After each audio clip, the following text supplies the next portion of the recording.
పరిపాలన ఎలా ఉందంటారు ఏంటి? కొత్త పరిపాలన వచ్చింది, పథకాల విషయంలో కానీ. టీడీపీదా పథకాల విషయంలోకి వచ్చేసరికి మాకేం అవసరం లేదు పథకాలు. దాని గురించి పేదవాళ్ళకి వాళ్ళకి లేని వాళ్ళకి వాళ్ళకి ఇస్తే అదే చాలు. నా వరకు దీని వరకు నేను చెప్తున్నాను. ఇది మనకేం అవసరం. నేను మెకానిక్ని ఆల్రెడీ పర్వాలా నాకు. ఇది నా పేరు అసదుల్లా ఖాన్. మరి కొంతమంది ప్రభుత్వం వచ్చి 7-8 నెలలు అయిపోతుంది, పథకాలు ఏం రావట్లేదు, గతంలోనే వచ్చినాయి.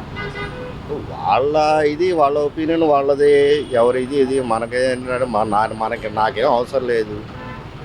హాయిగా నా ఇది చేతి పని నేను చేసుకుంటూ ఇది చేసుకున్నా. ఒకళ్ళ మీద ఆధారపడాల్సిన పని ఏంటండి చెప్పండి? మీకు రెండు చేతులు ఉన్నాయి, కష్టపడండి, పని చేయండి. అది పథకాలు అనేది అసలు నడవలేని వాళ్ళకి, వృద్ధులకి, కొన్ని అనాథలకి, అట్లాంటి వాళ్ళకి ఇస్తే ఇది.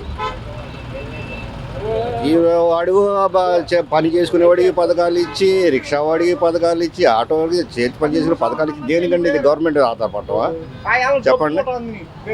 మరి ఎన్నికల ప్రచారాలే దాని వాళ్ళు ఏంటంటే ఒక విధంగా చెప్పాలంటే అసలు మన ఇదే కరెక్ట్ కాదు. అది ఈ వాగ్దానాలు చేసి జనాలు ఏదో ఓట్లు వేసేస్తారు ఇది అనుకుంటారు. కానీ కాకపోతే ఏంటంటే అందరూ కరెక్ట్గా ఇదిగా ఉండాలి. ఎవరికి ఇది ఇవ్వకుండా ఇది ఉంటే బాగుంటుంది. కానీ ఈ పథకాలు ఈ వీళ్ళకి ఇచ్చి ఏంటంటే ఆశ చూపించి చేయడం వరకే. కానీ డెవలప్మెంట్ కావాలి. ఇప్పుడు నా పిల్లలు చదువుకున్నారు, ఇక్కడ ఉద్యోగాలు లేవు, నేను బయటికి పంపించుకున్నాను. అది మరి ప్రజలు మొత్తం మరి పథకాలకు అలవాటు పడిపోయారు. అదే చెప్పేదండి, మొదల నుంచి రాజకీయ నాయకులు చేసిన ఇది. అది అట్లా అలవాటు చేశారు జనాలకు. అది మరి శ్రమపడి కష్టపడి ఇది చేసుకొని మన ఫ్యామిలీ మనం ఇది చూసుకోవాలి. కానీ ఒకళ్ళ మీద ఆధారపడతారు. మరి ప్రభుత్వం నుంచి ఎంత కొంత సాయం వస్తుంది కదా, మేము పనులకి వెళ్ళకుండా మాకు అమౌంట్ వస్తుంది కదా అంటున్నారు కదా. ఏది ప్రభుత్వం నుంచి ఇప్పుడు పథకాలు పెట్టారు, మాకు ఇంత అమౌంట్ అని వస్తుంది, మేము పనులకి వెళ్ళేది ఏంటి, ప్రభుత్వం డబ్బులు వస్తుంది కదా. ఇది చెప్పేది ఏంటి, కేవలం జనాల్ని చెడగొడుతుంది ఇదే చెప్తున్నారు కదా పథకాలు. మరి ఇప్పుడు జగన్మోహన్ రెడ్డి ఈ నెల 29 నుంచి నేను ప్రజల్లోకి వస్తాను, ప్రజల తరఫున పోరాడతాను, మీరే దానికి నో కామెంట్. నేను ఏ రాజకీయ నాయకుడిని కూడా ఇది చేయను.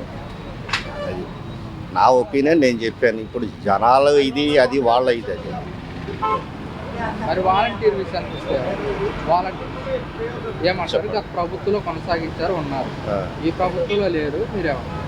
వాలంటీర్స్ ఉండటం మంచిదేనంటారా? ఒకవేళ ఒక విధంగా చెప్పాలంటే వాలంటీర్లు ఉండటం మంచిదే.